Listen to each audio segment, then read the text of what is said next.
que hace poco tiempo, hermano, hace un par de semanas, en un tiempo de oración con el Señor, una madrugada, hermanos, me pasó algo tremendo con el Señor. Yo tengo que decírselo porque a mí me preocupa la iglesia, a mí me preocupa la iglesia como tal. Me preocupa a usted, hermano. Yo oraba al Señor porque, hermanos, yo siento como que está llegando fin de año, como cuando está llegando fin de años y uno empieza a contar los días de diciembre. Y uno dice, ya viene el año nuevo, ya se va el año. Hermanos, yo así siento en la venida del Señor, que será de un momento a otro. Y a mí me preocupaba la iglesia, hermanos, y otro día les voy a explicar cómo, pero el Señor habló a mi corazón y habló esto, y se lo voy a decir de una vez. Porque hay un dicho que dice que en guerra avisada no hay muertos y el que advierte no es traidor. El Señor habló a mi corazón y me dijo esto, porque yo le decía, Señor, yo quiero que tú hables a mi corazón para que yo le hable al pueblo, pero yo quiero hablar lo que tú quieres que ellos escuchen. Y yo le decía al Señor, me preocupa el pueblo. El Señor habló a mi corazón y dijo esto: a partir de hoy te voy a revelar cosas profundas para que hables a mi pueblo, pero van a ser tan profundas para que el que oye no entienda y el que entienda no escuche. Y yo no puedo dar lo que Dios no me da. Así que, hermano, yo quiero que ponga mucha atención. No venga a mascar chicle, venga a poner atención. Y si algo no comprende lo que predicamos, pase al final del culto conmigo, yo le voy a explicar. Pero quiero que ponga atención, porque yo siento que el Señor ya viene, hermano. Usted está enterado de la guerra de Israel. Está por desatarse la tercera guerra mundial, hermano. Todo está escrito y se está cumpliendo a cabalidad. Entonces, yo quiero hablar hoy acerca del tema desaprobado por Dios. Desaprobado por Dios, hermano. Los que hemos tenido hijos y que alguno ha tenido un hijo que ha perdido un año en la escuela o en el instituto o en el colegio. A mí me perdió 2 años, Cris. Uno en primaria y uno en básico, hermano. Y qué cuentazo de agua fría siente uno cuando mira el certificado y dice reprobado o no promovido, aparece en rojo, hermano. ¡Ja! Se le viene encima la vida a uno porque uno invirtió en sus hijos. Y hermanos, imagínese usted que hoy es el arrebatamiento de la iglesia. Hoy. Y de repente ese es en la madrugada, y como usted es de esos que cuando duerme, hermano, y otro día temprano usted se levanta, madrugó mi esposa, y va a la cocina y no hay nadie, y usted se quedó, hermano.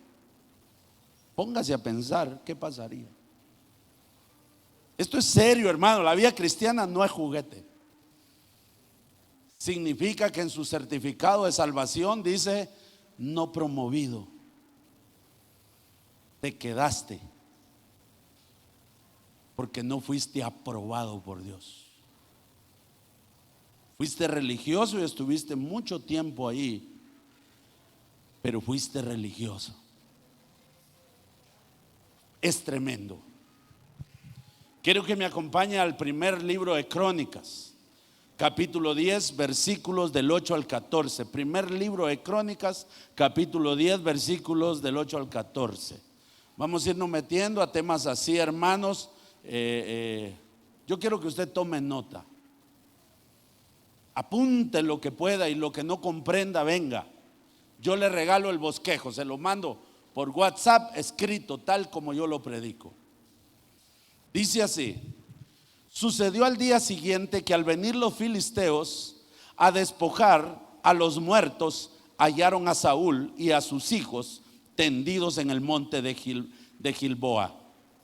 Y luego que le despojaron, tomaron su cabeza y sus armas y enviaron mensajeros por toda la tierra de los filisteos para dar nuevas a sus ídolos al pueblo.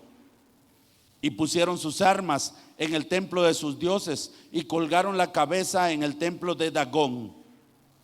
Y oyendo todos los de Jabes de Galaad lo que los filisteos habían hecho de Saúl, se levantaron todos los hombres valientes y tomaron el cuerpo de Saúl y los cuerpos de sus hijos y los trajeron a Jabes y enterraron sus huesos debajo de una encina en Jabes y ayunaron 7 días.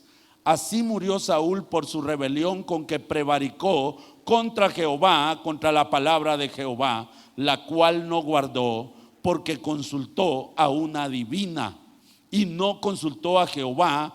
Por esta causa lo mató y traspasó el reino a David, hijo de Isaí.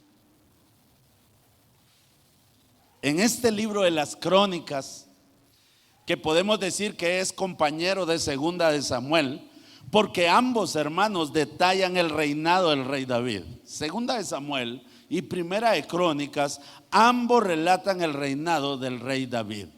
Sin embargo, es un libro que habla de la genealogía desde Adán hasta la muerte del rey David. Segunda de Crónicas va a empezar del rey Salomón en adelante, pero el primer libro de Crónicas va a terminar su crónica, valga la redundancia, en eso, en la muerte del rey David. Y este pasaje, que brevemente detalla cómo fue que David ascendió al trono, ¿saben cómo lo hace? Cómo detalla el ascenso del cantor de Israel, cómo asciende él al trono. Lo hace haciendo la aclaración del fracaso del rey Saúl como primer monarca del pueblo de Israel. Este libro va a decir que el rey David asciende sencillamente por la causa de que fracasó el rey Saúl como primer monarca del pueblo de Dios.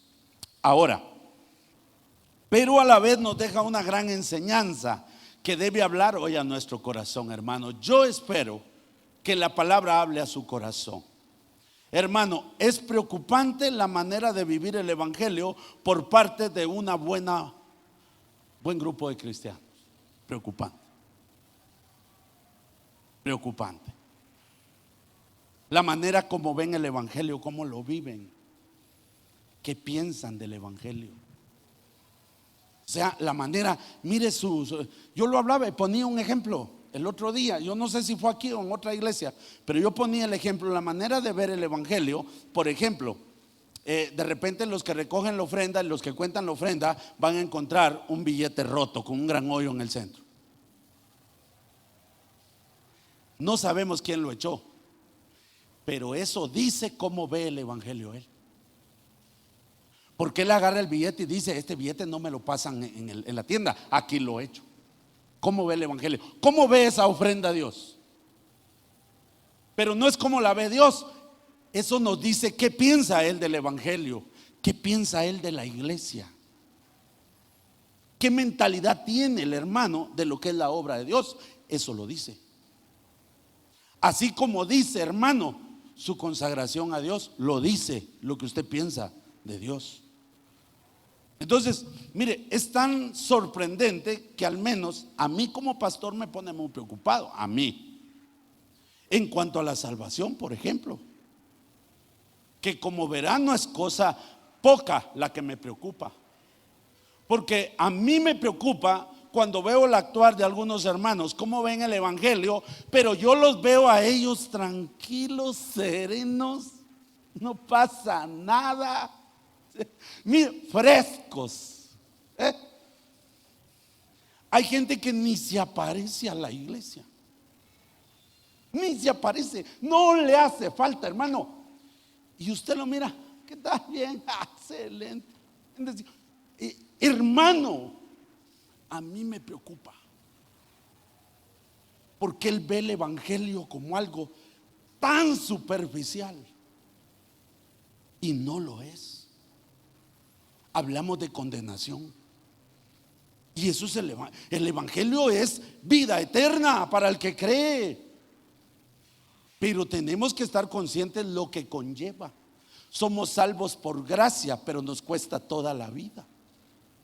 Hermanos, cuando uno ve el compromiso con la obra de Dios, cuando uno ve la frialdad en cuanto a la búsqueda de Dios, la ligereza para caminar al compás del mundo y la apatía que hay para ir a la casa del Señor, uno como pastor, se lo digo, uno se queda sorprendido. Yo me quedo sorprendido. A mí me impacta gente que no aparece, que uno no lo ve en un culto de oración, no lo ve en un culto de enseñanza, uno no lo ve los domingos, uno lo ve, pero andan de vacaciones los fines de semana en el puerto, andan en cualquier otro lugar. Pues está bien, hay que pasear de vez en cuando, échese su salidita, hermano, ¿verdad? Ahí me traen mi recuerdito, pero mire, pero ya que usted no se aparezca durante semanas, pero tiene tiempo para andar del tingo al tango, es preocupante. Porque al final lo encontramos, ¿qué tal hermano? Saber si es hermano. No lo sabemos. Hermano, ¿cómo es que se camina fácil al compás del mundo, pero hay una apatía muy grande en cuanto a lo santo? Preocupa, porque pareciera que los que se supone no conocen o ignoran la gracia de Dios están más enfocados que el pueblo cristiano. Mire pues, hermano, mire pues. ¿Cuántos conocen la playa? Todos, ¿verdad? La mayoría ha ido a la playa a echarse su vueltón. ¿Ah? Pero fíjense que yo el domingo pasado salí tempranito a predicar. Me fui como a las 6 menos cuarto y oscurito. Hermano, venía la gente, allá estaba repicando la campana, tinguín, tinguín, la campana en la mañana ahí en el parque, hermano. Y la gente a las 6 menos cuarto, hermano, y no le hablo que vienen como de repente vienen muchos así, miren, ya viene a la iglesia. No, hermano, a buen paso viene la gente, corriendo, hermano, para misa de 6 de la mañana. ¿Qué pasaría si hacemos un culto a las 6 de la mañana aquí? Pero la gente va, hermano. Mire, a buen paso, 6 menos cuarto, vienen tarde, ya vienen corriendo, hermanos. Ahora, mire, hermano, ¿cómo lo ve usted? ¿Cómo busca el servicio dominical usted? ¿Cómo es su compromiso entre semana con la iglesia? ¿Cuál es su perspectiva de lo que es el templo del Señor, la enseñanza bíblica, venir a orar los unos por los otros? ¿Qué piensa usted de eso? Porque esa gente está comprometida, perdóneme la expresión, más que usted. Y se supone que ellos no conocen de Dios ni de su gracia. Hermano, caso típico acaba de pasar la Semana Santa, hermano. La iglesia vacía. Y esa gente pasaba toda la noche caminando y de madrugada, hermano, andaban allí dando vueltas. Esa gente en la Semana Mayor estaba comprometida a su manera, pero estaban comprometidos con Dios. ¿Y la iglesia evangélica cómo estaba? ¿Cómo estaba? Los que se supone que conocen de Dios, los que dicen que aman a Dios, ¿dónde estaba? No estaba la iglesia. No estaba. Pero criticamos. No, hermanos. No funciona así. Lo que deja claro que el creyente fácilmente es dominado por lo que el mundo ofrece, por lo que se supone que nosotros no debemos hacer, o por lo menos en ese tiempo. Pero como es de moda, que es el día que hay que ir, todos van. El mundo te domina. Esa es la verdad. Porque el que está comprometido con Dios debería estar consagrado, y ese día tiempo vamos a adorar a Dios porque estamos aquí comprometidos. Pero ellos están bien comprometidos. La iglesia evangélica no. La iglesia evangélica anda de vacaciones, hermano. ¿Saben que hay templos que los cerraron por la Semana Mayor? Porque los hermanos es la semana de vacacionar. Pero cuando a usted le dan vacaciones en su trabajo, no sale ni al parque. Y no para eso son las vacaciones, pues. ¿Por qué no agarra esa fecha y se va? Hermanos, este pasaje nos enseña una cuestión muy importante de cómo vemos la obra de Dios. Hermano, hágase de verdad, ponga un papel en su casa y escriba cómo ve la obra de Dios usted. Escriba su manera de ver la obra de Dios. Escriba, hermano, no solo la obra de Dios. ¿Qué opina usted de la misericordia de Dios? ¿Qué opina usted del amor de Dios? De la gracia divina, ¿qué opina? Y por muy bonito que usted lo escriba, resulta que usted está abusando de ese amor, abusando de esa misericordia, abusando de la paciencia de Dios. Es como que Dios es paciente, pues que se aguante. Así quiero vivir yo la vida cristiana. Y no es así. No funciona así. Templo, hermano, ejércitos, y Él está sentado en su santo templo, hermano. Él reina por los siglos de los siglos. Amén. Y es 3 veces santo. Él no se va a doblegar hacia nosotros. Somos nosotros que tenemos que doblegarnos ante Él. Esa es la realidad, hermano. Entonces, el rey Saúl es un ejemplo de lo que nosotros debemos estar pendientes, observantes en nuestra vida espiritual. Hermanos, en este pasaje, él va a pelear con los filisteos. Y cuando él sale, hermano, a ver el ejército de los filisteos, ve que es un ejército grande y poderoso, hermano. Entonces, este ejército de los filisteos, ¿saben contra quién vino a pelear? No vino a pelear contra el pueblo de Israel, vino a pelear contra el rey de Israel. ¿Y quién era el rey de Israel? Saúl. Contra él vino a pelear. Entonces, en esta batalla, hermano, no solo muere Saúl, hermano, murieron sus hijos. Murió Jonatán, hermano, aquel que fue gran amigo fiel de David. Murió Abinadab y murió Malquisúa. 3 hijos murieron con él. Y hoy, hermanos amados, está sucediendo algo similar. Que los padres han dejado de ver las cosas de Dios como algo importante e indispensable para sus vidas. Los papás, los padres de familia. A mí me da tristeza que aquí están sus hijos y luchando sus hijos, y los papás brillan por su ausencia. El ejemplo que sus padres dan es que las cosas de Dios no son importantes para su vida, que todo es importante menos Dios.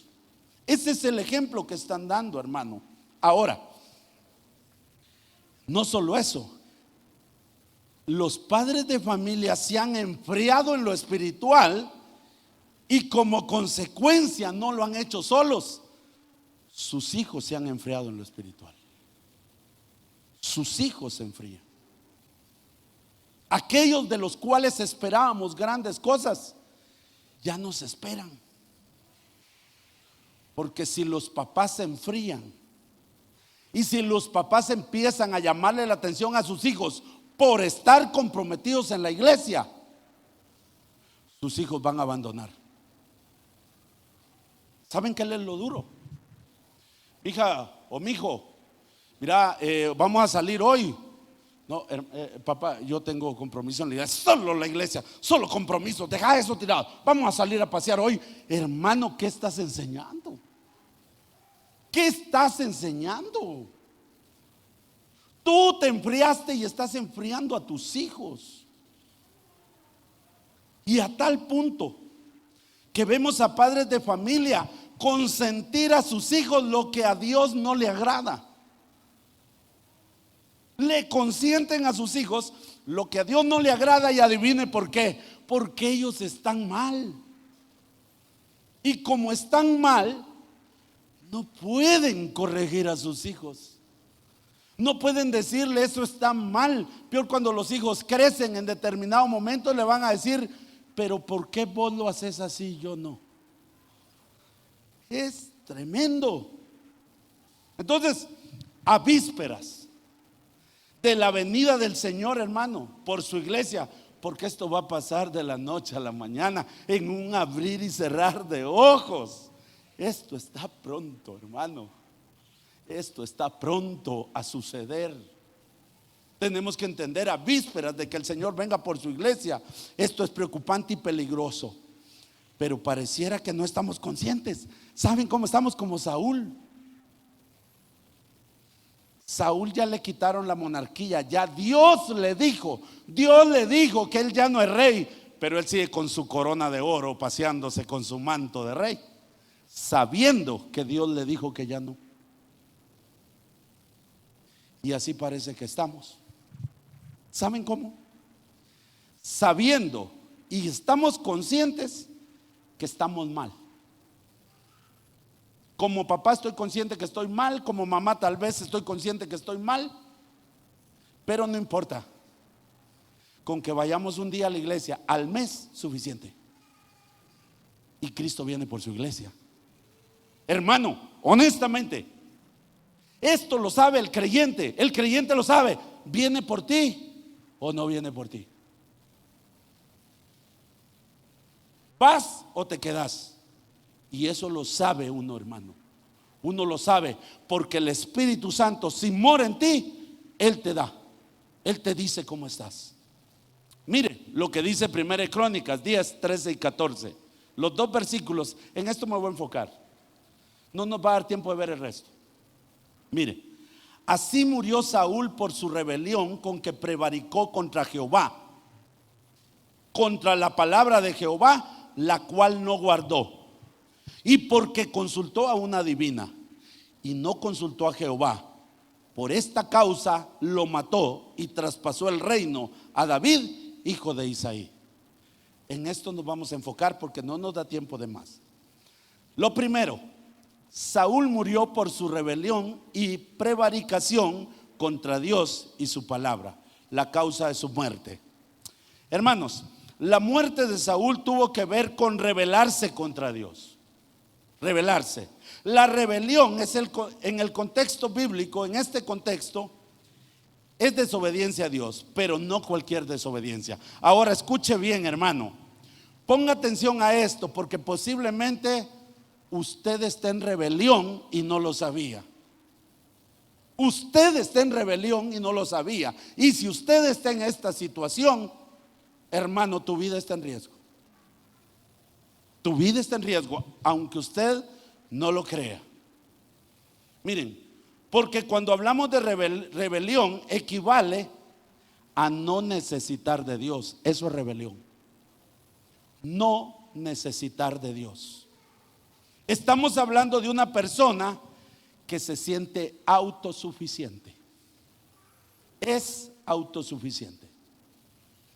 Y cuando hablamos de autosuficiencia, hablamos de orgullo, hermano. Estamos hablando de alguien que dice: sí, de vez en cuando voy a la iglesia porque yo estoy muy ocupado. Es que yo estoy muy ocupado. Hablamos de eso. Esta rebelión equivale también a rechazar la autoridad de Dios. A rechazar esa autoridad que yo mismo he dicho que tiene Dios en mi vida. Hermano, esto es tremendo. Hablamos de alguien con un comportamiento de soberbia. ¿Qué es un comportamiento de soberbia? Los padres de familia lo hemos vivido. Mi hijo, por favor, hombre. Tranquila, mamá, yo estoy bien, hombre. Váyase usted. Parece bien, es soberbia. Mi hijo, por favor, no quiero que estés con esos muchachos. Mi hijo, ay, mi mamá, tranquila, hombre, no pasa nada, hombre, tranquila, no te metas, mamá. Soberbia. O sea, no puedo yo estar bajo autoridad. Es intolerancia a la autoridad. O sea, es alguien insujeto. No puede. No puede. Ese es el caso de Saúl, pero ese es el caso de gran cantidad de hermanos en la iglesia, hermanos. Yo no quiero que usted lo viva, porque si tú lo vives, tu vida va a estar en riesgo. Hermanos, miremoslo. No olvidemos, hermanos, no olvidemos que la primera rebelión, ¿dónde ocurrió la primera rebelión? ¿Dónde ocurrió? Ayúdeme. ¿En dónde? ¿En dónde? En el cielo. Allí ocurrió la primera rebelión. Satanás se rebeló, hermano. ¿Y cuáles fueron las consecuencias de Satanás? Fue echado del cielo. Satanás fue echado del cielo por la rebelión. Es que la rebelión de Saúl es esa. Y muchos en la iglesia están en esta rebelión, pero ellos no lo ven tan grave, lo ven tan simple. Hermano, ahora, ¿en dónde ocurrió, hermano, la segunda rebelión? ¿En dónde ocurrió? Ayúdeme, la segunda rebelión, ¿dónde ocurrió? En el paraíso, en el huerto de Edén. Ahí se rebeló Adán y Eva. ¿Cuál fue la consecuencia, hermanos? Fueron echados del huerto del Edén, fuera. Lo mismo que Satanás, así como lo oye, la misma consecuencia. Esto es tremendo, hermano. Y yo tengo que predicarlo porque algunos están ahí y no lo ven tan grave. Y a mí sí me preocupa su vida espiritual, hermanos. Entonces, la muerte de Saúl, entre varias de las cosas, murió por rebelde contra Dios, por la soberbia. Cuando tu agenda es más importante que la de Dios, hermano, te hago la pregunta, honestamente, ¿tu agenda es más importante que la de Dios? ¿Es más importante? ¿Verdad que no? Pero tu manera de actuar dice que sí. Las excusas que pones dicen que sí. Y es complicado, porque mire, se ve tan fácil, pero es la misma rebelión. Porque si tu agenda es más importante que la de Dios, o cuando tu visión de la vida es más grande que la visión de Dios para la salvación del mundo, ¿qué tenemos ahí? Orgullo. Orgullo, hermano. ¿Y por qué no? Es que hermano, usted, la verdad, usted no me comprende. Yo estoy bien ocupado. Hermano, ¿usted está ocupado? ¿Sí o no? Pero está aquí. El orgulloso no está aquí porque está ocupado. Porque su visión de la vida y del mundo es más grande que la de Dios. Y es un gran ignorante, hermano. Se está rebelando. Pero como verán, ¿se ve grave? No, pero lo es. Él no lo sabe, él no lo ve así. Porque está manifestando autosuficiencia, está manifestando orgullo. Equivale a no necesitar de Dios, equivale a rechazar la autoridad de Dios, porque él se llama creyente, él dice que es un hijo de Dios, y si es un hijo de Dios, Dios tiene autoridad sobre él. ¿O no? Hermano, usted es hijo de Dios, me dice amén. Amén, usted es hijo de Dios. Ahora, ¿me va a negar usted a mí que Dios tiene autoridad sobre usted? Claro que no me lo puede negar. Usted dice, no, Dios tiene autoridad sobre mí porque Él es mi Padre. Jesús es mi Salvador, Él es mi Rey. Entonces Él tiene autoridad sobre mí. Y entonces si Dios te manda que ores, si Dios te manda que leas la palabra, si Dios te manda que te congregues, si Dios te manda que sirvas con excelencia y no lo haces, ¿tiene autoridad sobre ti o no? No. Entonces tú no necesitas de Dios, porque tú necesitas de tu trabajo para cubrir todos tus gastos y media vez tus gastos los cubras, entonces no necesitas de Dios. Pero cuando yo entiendo que Dios lo es todo, el dinero no será más importante que Él, porque Él gobierna mi vida y yo reconozco que Él tiene autoridad sobre mí. Hermanos, porque lo de Dios debe ser más importante para ti. ¿Por qué? Porque eres hijo. Eres hijo. No puede ser de otra manera. Si pasa acá en la tierra, ¿cómo podemos ignorar eso? Que uno dice, no, mis viejitos, a mi papá y mamá, bravo los viejitos, puro chiltepe, pero mire, ahí están mis viejitos. Tus papás, y te podés casar, podés hacer lo que sea, pero tus papás, ¿por qué? Porque si eso sucede en la tierra, ¿cómo vamos a pretender que para Dios esto no va a ser importante? Hermanos, Saúl, hermanos, pagó las consecuencias no inmediatas, sino que mucho tiempo después. O sea que la consecuencia no es inmediata, pero llegará.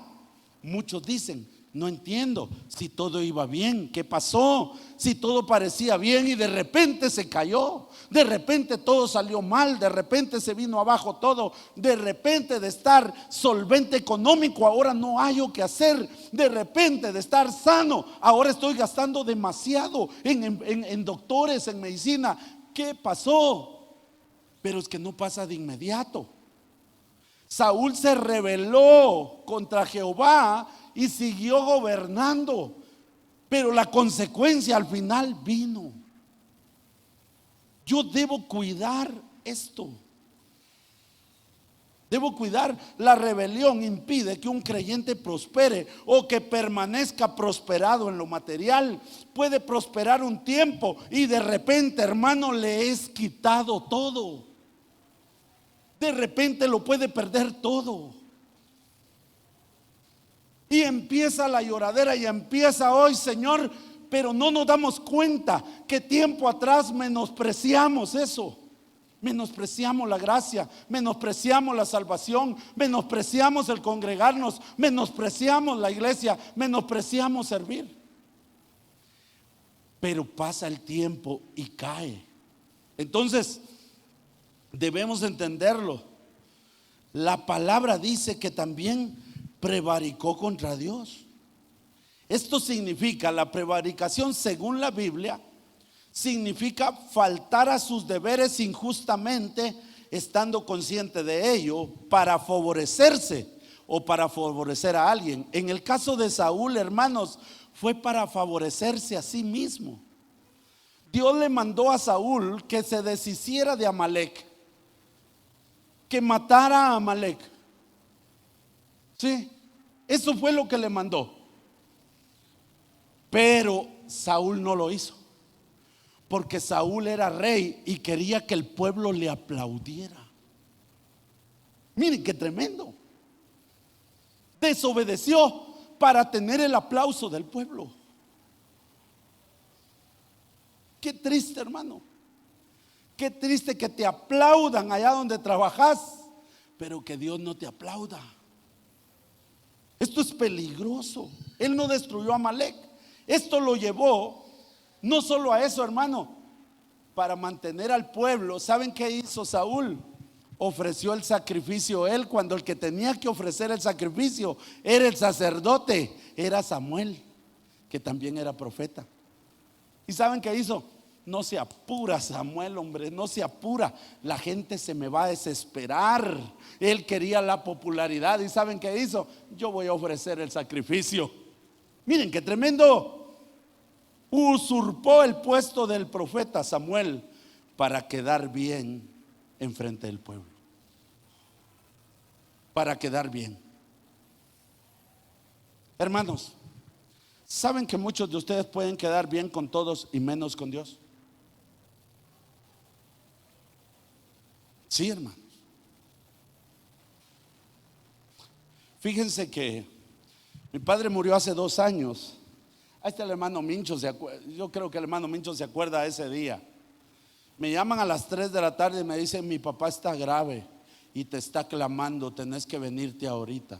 En ese entonces celebrábamos 2 servicios, hermano. 2 servicios. Y me habló una hermana mía que es cristiana. Al menos quiero creer que lo es. Y entonces yo le digo a ella, como cristiana, como una líder fuerte en su iglesia, le digo: mira, mija, vos sabes que yo tengo una responsabilidad. Yo tengo que predicar ahorita a las 4. ¿Sabes qué? Yo voy a predicar y después de predicar los 2 cultos yo salgo para allá. Yo sé que vos me comprendés. No te comprendo, me dijo. No te comprendo. Deja eso, oiga, deja eso, porque mi papá te está clamando. Es mi padre, usted sabe cuánto se ama a un padre. Pero yo no podía darle la vida. Yo estaba consciente que mi padre iba a morir. Yo estaba consciente, yo estaba esperando la noticia. Y yo le dije: no puedo, porque yo prometí a Dios que yo le iba a ser fiel. Yo voy a predicar y al salir de aquí yo voy para allá. Hermano, me mandaron unos WhatsApp, me mandaron de todo: que sos un inconsciente, que te llamas pastor pero no amas a tu padre, de por gusto estás predicando. Me dijeron de todo. Yo en la oficina estaba llorando, hermano. A este hermano César, él me vio. Yo estaba destrozado, mi padre estaba agonizando. Me sequé las lágrimas, hermano. Subí aquí a predicar con todo el corazón, con lo que Dios me había dado. Bajé de aquí y me fui a la oficina a llorar, hermano.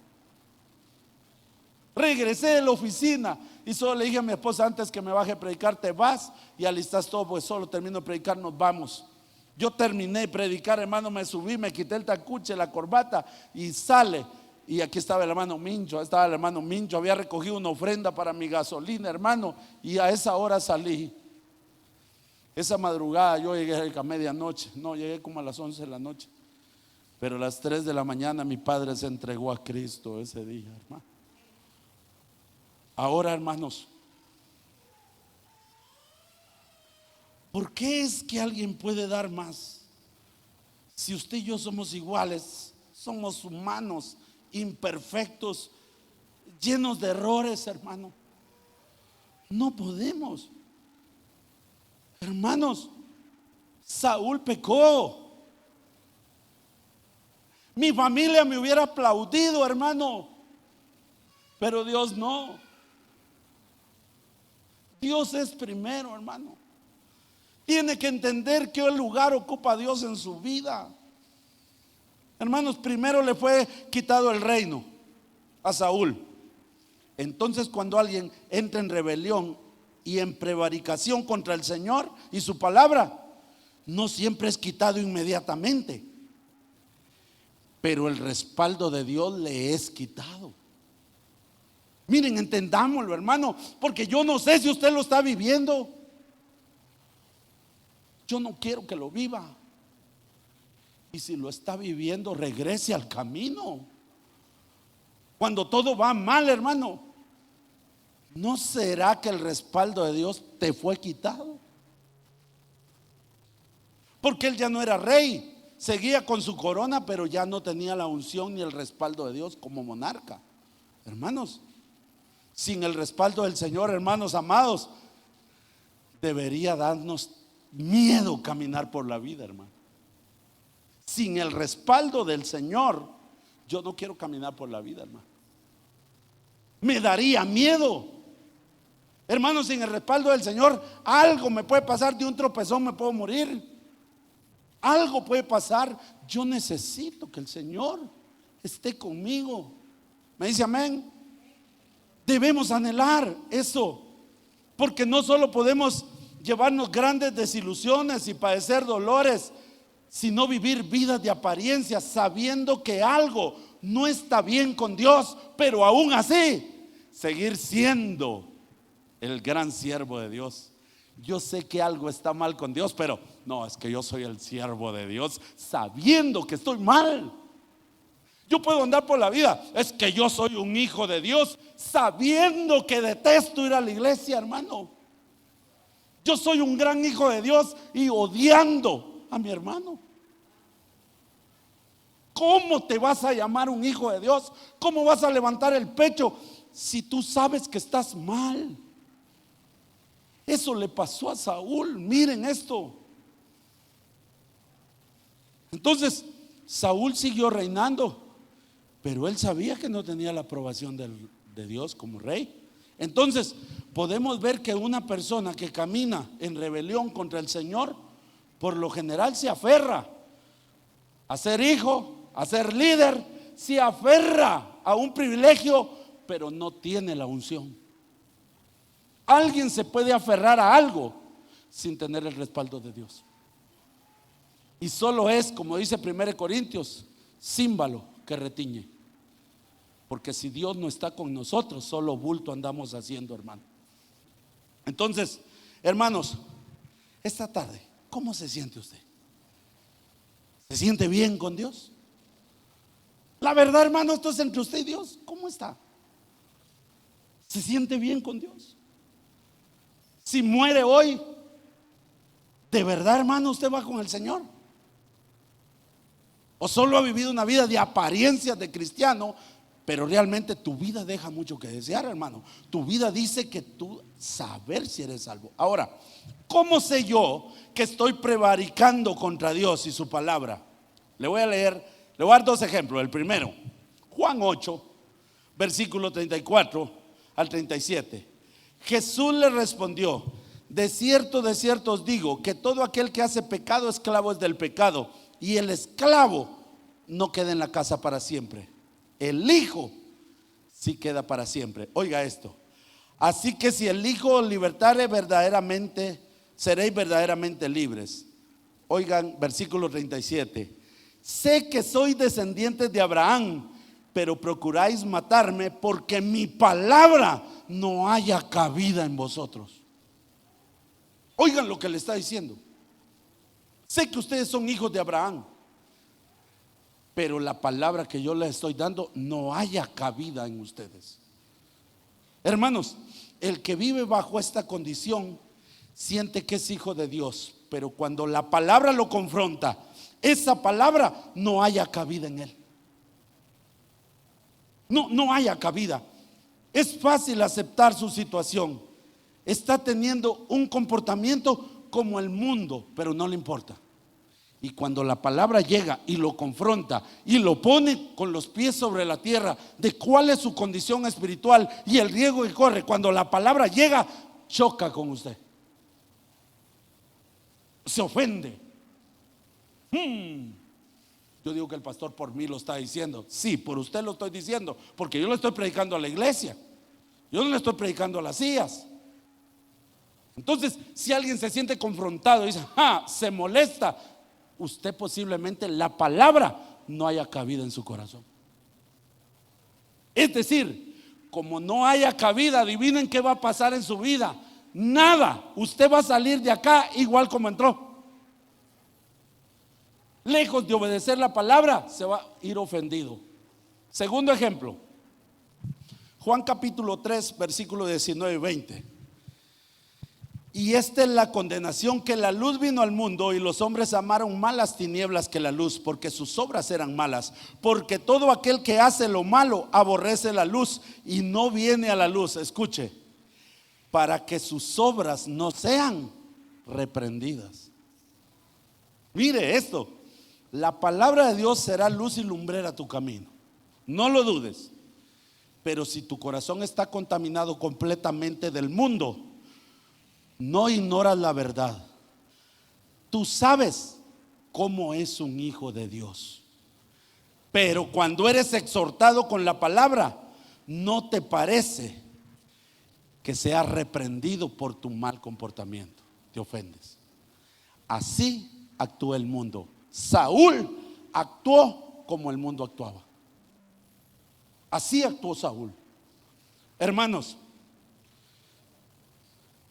y desobedecer la palabra de Dios igual como Saúl lo hizo. Que la palabra te sea predicada, seas exhortado y no te haga mella en el corazón. Eso es triste, eso es triste. Ay, hermanos, no me va a dar tiempo de terminar esto, de verdad. Pero yo quiero decirle esta noche. Suba, muchachos. Solo di un punto, hermano. Solo di un punto, pero lo vamos a terminar la otra semana. Saúl murió y dice que Dios lo mató, pero él se quitó la vida. Él puso la espada y se embrocó sobre ella. Lo vamos a ver la otra semana, hermano. ¿Hasta dónde llega el desvío de Dios? ¿Hasta dónde llega el creyente que se desvía de Dios? Llega al punto de no ser hermano. Aunque te digan hermano, llegará un día donde no lo vas a hacer. La Biblia dice que si algún hermano es reprendido, repréndelo y tráelo. Si no te oye, ve con dos más y háblale. Si no le oye a los dos, llévalo a la iglesia. Si no oye a la iglesia, ¿qué dice? Tenlo por gentil, como alguien que nunca tuvo el Espíritu de Cristo en él.